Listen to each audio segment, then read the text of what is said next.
आपको बता दें कि जहां पर विकास ने ही एक व्यक्ति की जान ले ली। फोन पे बता रहा था, लाइट जला रहा था फ्लैश कि मैं यहाँ हूँ, और यहाँ पे पुलिस आ चुकी थी, फायर के लोग, डिपार्टमेंट के लोग आ चुके थे, बट स्टिल वो उनको नहीं बचा पाया। लड़का मर गया तो बैरिकेड लगा दिए। जब तक कोई बड़ी घटना नहीं होती, जब तक सरकार सुनती नहीं। अगर ये बैरिकेड्स होते और उसके बाद भी एक्सीडेंट होता, मैक्सिमम क्या होता, कार जाकर के उस बैरिकेड से टकराती, but the man could have been saved. ये चीज बहुत गलत है। क्या मैं यूँ हो रहा है कि प्रशासन देखो, सीट बेल्ट किसी ने न लगा रखी या फिर हेलमेट न लगा तो प्रशासन तुरंत भागेगी एक गल पीछे। ठीक है। नमस्कार, स्वागत है आपका बतंगड़ में और मैं हूं आपके साथ रिया राय। इस वक्त हम मौजूद हैं ग्रेटर नोएडा के सेक्टर 150 में। आपको बता दें कि जहां पर विकास ने ही एक व्यक्ति की जान ले ली। ऐसा मैं इसलिए कह रही हूं क्योंकि यहां पर आप तस्वीरों में साफ ये देख सकते हैं कि कितनी बड़ी बड़ी इमारतें यहां पर विकास के नाम पर खड़ी हैं, लेकिन यहाँ पर जो रास्ता है वो बिल्कुल सुरक्षित नहीं है। इस रास्ते ने एक नौजवान की जान ले ली और उसके बाद भी प्रशासन अभी तक अलर्ट नहीं है। आपको बता दें कि अभी जिस हिसाब से कड़ाके की ठंड पड़ रही है, कोहरा हो रहा है, उसकी वजह से रास्ते पर चलना मुश्किल है। ऐसे में यहाँ पर पहले भी घटना हो चुकी है। यहाँ के स्थानीय लोगों का कहना है कि पहले जनवरी के दिन यहाँ से एक ट्रक गुजरा था और उस ट्रक ने सीधा जाते हुए यहाँ पर जो पूरा बेसमेंट आप देख रहे हैं, जिसमें आज 50 फीट तक गहरा पानी भरा हुआ है, ट्रक ने उस पूरी दीवार को तोड़कर छलांग लगा दी थी। और हालांकि उस ट्रक ड्राइवर और ट्रक का बचाव हो गया था, लेकिन उसके बाद भी इस रास्ते को सेफ नहीं बनाया गया। आप ये देखिए कि प्रशासन अभी तक ये इंतजार कर रहा था कि यहाँ पर कोई ऐसा हादसा घटे जिसके बाद ही हम अपना काम शुरू करेंगे, और ठीक वैसा ही हुआ। यानी कि 1 तारीख को यहाँ पर ट्रक ने इस दीवार को तोड़ा और वो इसके नीचे चला गया। तब प्रशासन बिल्कुल नहीं जागा, लेकिन उसके बाद एक व्यक्ति जो कि ठीक 14 से 15 दिन बाद, यानी कि आप कहिए कि जिनकी जान इसमें गिरने से चली गई, उनकी गाड़ी इसके अंदर जाती है और वो कई घंटों तक ये इशारा करते हैं कि मैं इसके अंदर मौजूद हूँ। यहाँ पर तमाम टीमें आने के बाद, एनडीआरएफ की टीम हो या दमकल की टीम हो, लेकिन कोई भी उस नौजवान की बचाव या फिर सुरक्षा को नहीं कर पाया। और अगर हम अभी की बात करें तो अब प्रशासन अपने आप को बचाने में लगा हुआ है और उनके माध्यम से देखिए कि यहाँ पर इस तरह से ये जो बैरिकेड्स हैं और छोटे छोटे जो डिवाइडर्स हैं, इनको यहाँ पर लगा दिया गया है। और ये बोला जा रहा है कि जिसकी ये जमीन है और जिसने ये बेसमेंट को खरीदा हुआ है, उन पर एफआईआर को दर्ज कर दिया गया है। ट्रक भी यहाँ से गुजरा था और इस ट्रक की वजह से ये दीवार टूटी है। तो उस टाइम पर ऐसे डिवाइडर या ऐसे बैरिकेडिंग क्यों नहीं हुई? ये उन्होंने ध्यान, ट्रक गिरा, उन्होंने सिंपली नेक्स्ट डे आके क्रेन से ट्रक निकाल दिया। ये अच्छी बात थी कि ड्राइवर बच गया, ट्रक का ड्राइवर, उसकी डेथ नहीं हुई, वो बच गया। तो नेक्स्ट डे ट्रक निकाल दिया गया और फिर उसको ऐसे ही छोड़ दिया गया। ये सारी चीजें जो आप देख रहे हो, ये इस इंसिडेंट, नेक्स्ट इंसिडेंट के बाद की गई हैं। ये एरिया जस्ट ऐसे ही था सच। और यही हुआ कि फ्राइडे नाइट जब वो आ रहा था, बहुत ज़्यादा फॉग था एंड ही कुडंट अंडरस्टैंड कि उसको राइट टर्न लेना है उस साइड, एंड वो सीधा इसी में गाड़ी लेके आगे चला गया गलती से, एंड वो पानी में जाके डूब गया। और उसके बाद भी ऑलमोस्ट, जो फादर उनके बता रहे हैं कि ऑलमोस्ट 2 घंटे तक स्ट्रगल चलता रहा। वो वहाँ से फ़ोन पे बता रहा था, लाइट जला रहा था फ्लैश कि मैं यहाँ हूँ, और यहाँ पे पुलिस आ चुकी थी, फायर के लोग, डिपार्टमेंट के लोग आ चुके थे, बट स्टिल वो उनको नहीं बचा पाए। और ये सोचने वाली बात है कि पिता, आप इमेजिन कीजिए कि यहाँ खड़ा होकर अपने बच्चे को वहाँ डूबता देख रहा है, उसके ऊपर क्या बीतती होगी। और ये घटना दिल्ली एनसीआर में हो रही है। तो ये कितनी दुखद बात है हमारी कैपेबिलिटी के ऊपर, कि हम लोग जो इतनी बड़ी बड़ी बातें कर रहे हैं, ये दिल्ली एनसीआर में ऐसी चीज़ें हो सकती है, और ये हो गई हैं। तो हमें सबको सोचना चाहिए, प्रशासन को अपनी जिम्मेदारी सुनिश्चित करनी चाहिए, और जो भी ऐसी घटना दोबारा कहीं पे भी ना हो, यही नहीं कहीं भी ना हो, इसकी ऐसी सोच और ऐसी नीति बननी चाहिए। और जो बैरिकेशन है, ऐसे और भी जगह होंगे, मैं श्योर हूँ दिल्ली एनसीआर में, वो भी आइडेंटिफाई होनी चाहिए और उस पर एक्शन होना चाहिए। यही हमारी डिमांड है। देखिए, इस वक्त हमारे साथ में वही व्यक्ति मौजूद हैं जिन्होंने काफी प्रयास किया इस पानी में उतरकर एक व्यक्ति की जान बचाने को लेकर।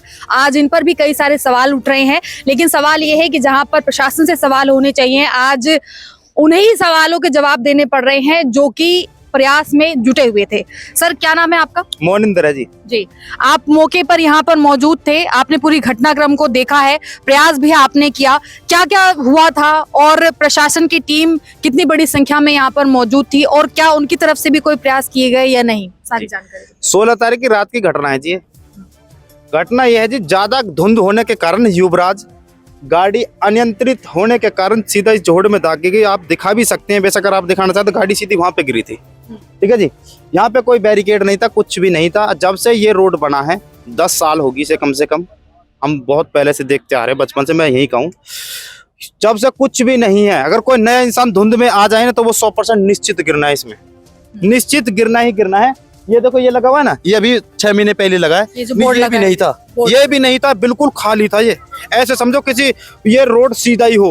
अथॉरिटी ने जिस टाइम ये रोड बनाया, क्या सोच नहीं सकती थी कोई आदमी सीधा भी दाग सकता है इसमें सबसे मेन गलती जो है अथॉरिटी की है, अथॉरिटी की है, नोएडा प्राधिकरण की है। इसमें जो सबसे मेन गलती बताई जा रही है, बताइए क्या साफ दिख रहा है। ये मतलब लड़का मर गया तो बैरिकेड लगा दिए, जब तक कोई बड़ी घटना नहीं होती, जब तक सरकार सुनती नहीं। अगर ये बैरिकेड पहले लग जाते तो लड़का मरता, पहले लग जाते तो 100% वो लड़का बचता। लड़के की गाड़ी भीतर जाके डूबी है, पास में इतना पानी नहीं है, यहाँ पे 6-7 फुट पानी है। यहाँ का मैंने पास में ही, हाँ जी, पास में 6 से 7 फुट पानी है। मैंने खुद नाप के देखा जब वो हमने ड्राइवर बचाया था, लेकिन भीतर जाके तो कम से कम इससे पहले भी आपने किसी को? हाँ जी, 15 दिन पहले दीवार टूटी हुई है, ट्रक की 18 टायरा इसमें गिरा था। मैं उसके साथ ही ऑर्डर देने आ रहा था रात में फ्लिपकार्ट का। जैसे ही वो ट्रक इसमें टकराया, मैं उससे कम 20 से 30 कदम पीछे था। मैं धुंध बहुत ज्यादा था उस दिन, तो बहुत ही ज्यादा धुंध थी, दिख नहीं रहा था। लेकिन उसने, ट्रक ड्राइवर ने तत्परता दिखाते हुए इतने तकड़े कंट्रोल किया कि ट्रक आधा हवा में था और आधा यहाँ पे टिका हुआ था। लास्ट वाले टायर यहाँ पे थे और आधा हवा में था। उसने सोचा कि यार अगर ट्रक पलटने वाला है, अब मैं जल्दी से दाग जाऊं। उसे ये नहीं पता नीचे पानी था, उसने दीवार जमीन समझ के वो नीचे इसमें दाग गया। दागने के बाद मैंने देखा, मगर ड्राइवर इसमें डूबेगा 100%, बहुत गहरा है। मैंने कि मैं सीधा ट्रक पे चढ़ के मैं देखा, मगर रस्सा से अलग कुछ नहीं बच नहीं सकता, अगर मैं जाऊंगा तो मैं भी चला जाऊंगा। मैंने ट्रक में जो रस्सा था, मैंने रस्सा खोल के उसके पास फेंक दिया जल्दी से, क्योंकि उसमें झाड़ी झुंडों में धीरे धीरे अंदर जा रहा था जी। तो मैंने रस्सा फेंक दिया उनके पास। मैं भाई इसको पकड़ के अभी तुम बचे रहो, 2 मिनट घबराओ मत, हम तुम्हें निकालेंगे। यहाँ से रात में राइडर चलते हैं, जेप्टो के, ब्लिंकिट के, फ्लिपकार्ट के, इंस्टामार्ट के, जियो मार्ट के, यहाँ पे राइडर चलते हैं। पूरी रात 24 घंटा ये रोड चलता है। मैंने बीच रोड में खड़े होकर सारे राइडर्स रोके, कम 10-15 जने। मैं भाई उधर एक ड्राइवर पड़ा हुआ है, आप प्लीज उन्हें बचवाइए। राइडर्स ने, हमें कम से कम 1 से 1.5 घंटा लग गया, हमने वो ड्राइवर बचा लिया। युवराज के साथ जो हादसा हुआ उससे कितने दिन पहले की बात है? 15 से 20 दिन पहले की बात है। 15 से 20 दिन पहले, मतलब जी। ताजा ही मामला। बिल्कुल जी, इसकी जानकारी भी थी यहाँ पर प्रशासन को? हाँ जी, इसकी जानकारी भी थी प्रशासन? बिल्कुल 100% प्रशासन ने निकलवाया था ट्रक भी।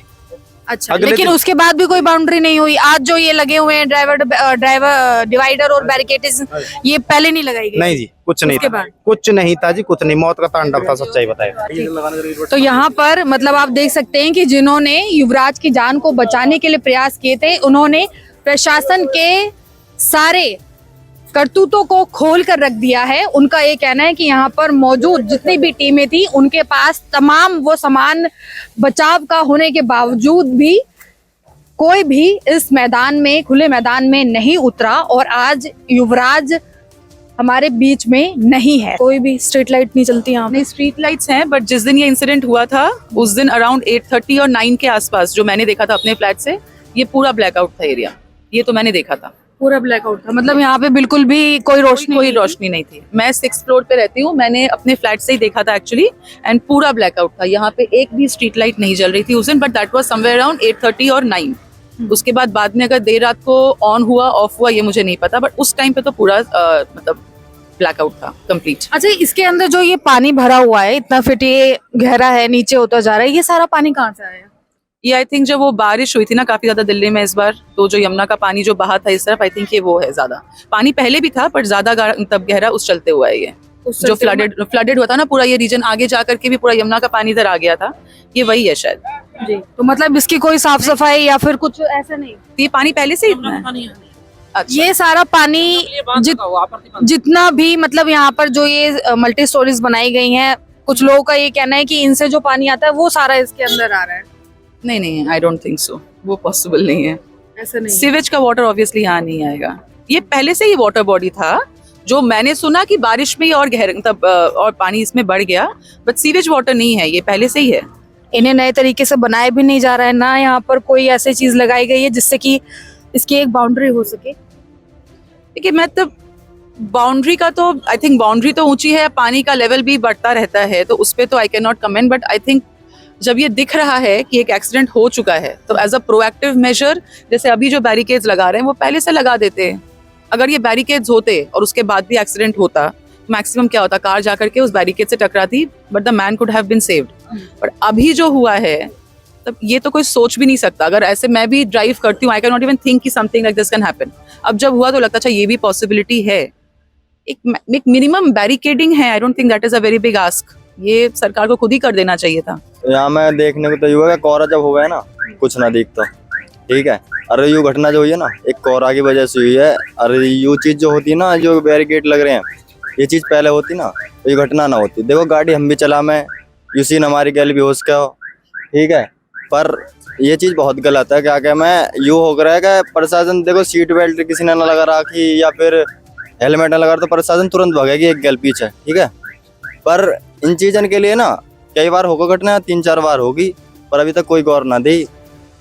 इस चीज पर गौर देनी चाहिए। देखो बहुत गंदा सीन हुआ है, और खासकर एक सोशल मीडिया पर वायरल भी हो रही है एक लड़का की वीडियो जो 20 मिनट अंदर भी रहा है, उसने ढूंढा डांडी भी मचाई है।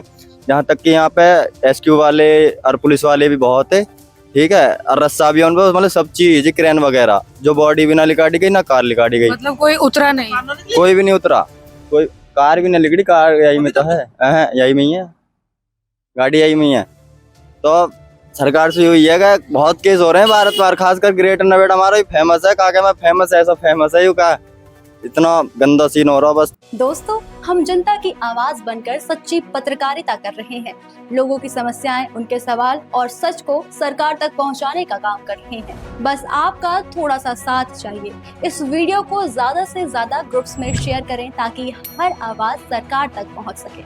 अगर आप भी इस पहल में हमारे साथ हैं तो कमेंट में जरूर लिखें बी सपोर्ट। आपका शेयर ही हमारी ताकत है। ऐसी ही कोई जन समस्या या परेशानी हो तो हमसे संपर्क करें या सोशल मीडिया पर कमेंट या डीएम करें।